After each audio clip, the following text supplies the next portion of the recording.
你到前面看好了。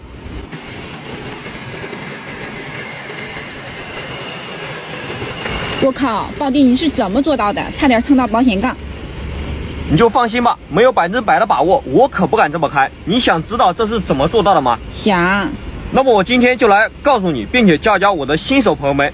新手要是能够学会报弟以下分享的这几点，开车上路啊，你想剐蹭都难，能够有效提升咱们开车的一个车感。首先第一，在遇到这种狭窄路段需要会车的时候，大家看一下前方这个路比较狭窄，对不对？那么这种情况下，我们如何判断啊我们车辆是否能够通过呢？也就是说，如何判断车距？其实很简单，我们只需要盯住挡风玻璃左侧的下角这里啊，然后呢，慢慢的往前开。当我们能够在挡风玻璃左侧下角看到对向车辆完整的大灯时，那么此时我们通过啊，就是非常安全的一个距离。大家看一下，我们与这个面包车已经安全的会车过去了，对不对？包括左侧这辆小白车也是能够看到它左侧完整的大灯，那么我们通过就是安全的。那么这个方法无论是面包车也好，小轿车也好，或者说前方的这种货车也好，大家看一下，只要能够在左侧 A 柱夹角看到完整的大灯，那么我们通过就是安全的，不用担心会剐蹭到。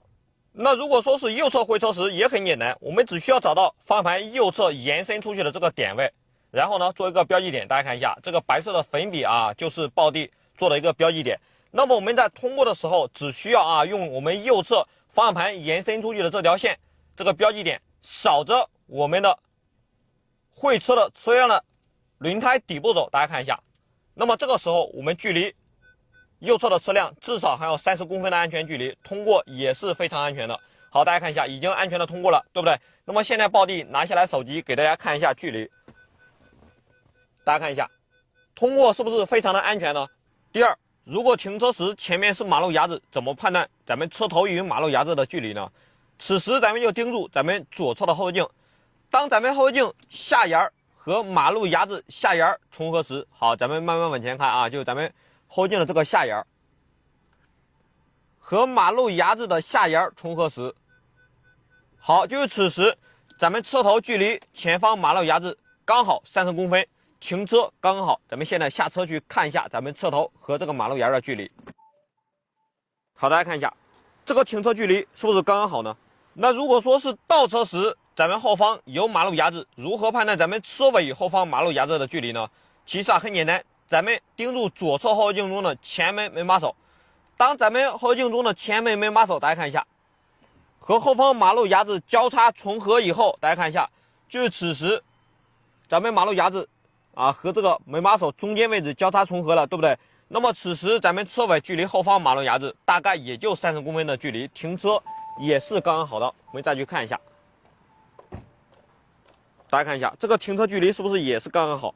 第三，在经过这种前方，大家看一下这种线宽路口时，咱们就看方向盘左右啊两侧的延长线，并且呢在咱们方向盘延长线的位置做一个标记点。我们先来做左侧的，大家看一下方向盘左侧延长线就是咱们车身左侧的安全位置。好，准备一个粉笔或者说胶带做一个标记点，这个就是咱们车身左侧的一个安全位置。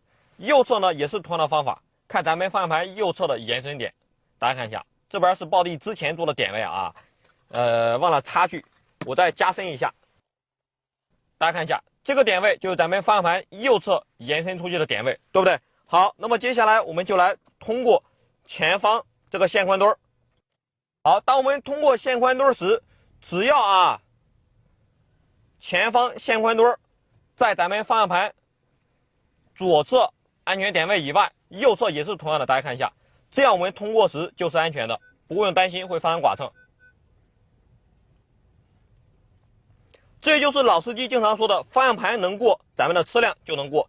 不过为了安全起见啊，报弟建议大家咱们最好找2个这样的线宽墩这样的雪糕筒，我们去练习一下，找一找感觉，对不对？这样才能避免咱们在路上发生剐蹭的风险。第四，如果说想要拐弯时前面是一堵墙，怎么判断打方向盘的时机呢？很简单，我们就盯住前引擎盖，然后呢慢慢的往前开。当咱们的前机盖刚好和前方墙面的接力缝，大家看一下，这个墙面和地面接地的位置就是接地缝重合时，那么此时咱们车头距离前方的墙面大约3米左右，此时无论咱们是向左还是说向右转弯，都能够一把安全的通过。大家看一下，对不对？那有些老铁该说了，如果说咱们前方没有这么宽裕的距离，也就是说没有3米的距离，我们该如何去转弯通过呢？很简单，那么接下来暴弟再给大家分享一个点位我们倒置刚才我们的引擎盖和前方接地面重合，好，就是此时，对不对？那如果说你前方没有这么宽的距离，我们需要再往前开的时候，我们盯住挡风玻璃左侧与 A 柱的这个夹角，大家看一下，然后呢慢慢的往前开。当我们在挡风玻璃左侧 A 柱夹角看到前方墙面的接地缝时，好，大家看一下，就是此时我们车头距离前方大约还要2米左右的一个安全距离，这个时候就是咱们拐弯的大概一个极限距离了。这时咱们还是那句话，向左或者说向右，只要打满方向盘都能够安全的通过。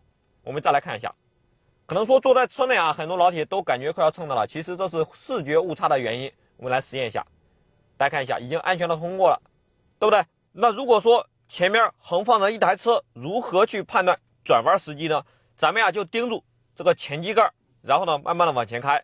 当咱们的前机盖刚好盖住前方车辆轮胎一半的位置时，大家看一下，就是此时咱们把方向盘向左或者说向右打满，拐弯出去也不会说碰到旁边的车辆。大家看一下，安全的拐过来了，对不对？视频的最后，暴弟提醒大家一下，由于天气逐渐变冷，咱们冬天开车最怕咱们的挡风玻璃起雾这种问题。就像这种情况，冷空气和热空气在玻璃上相遇以后就会凝结成小水珠。虽然暴弟拿的是一个蒸汽机，但是原理是一样的。大家看一下，对不对？玻璃上瞬间布满了雾气。那么如果说这个时候咱们边开车边用毛巾去擦，就非常的危险了。你还没有擦完咱们的玻璃就又起雾了。所以呢，暴弟建议大家在车上准备一瓶这样的防雾剂，使用起来很简单，咱们对着玻璃起雾的地方就这么一喷，然后呢拿起赠送的这块毛巾，咱们这么一擦。好，擦过的这一块咱们再来实验一下，看看它究竟会不会起雾了。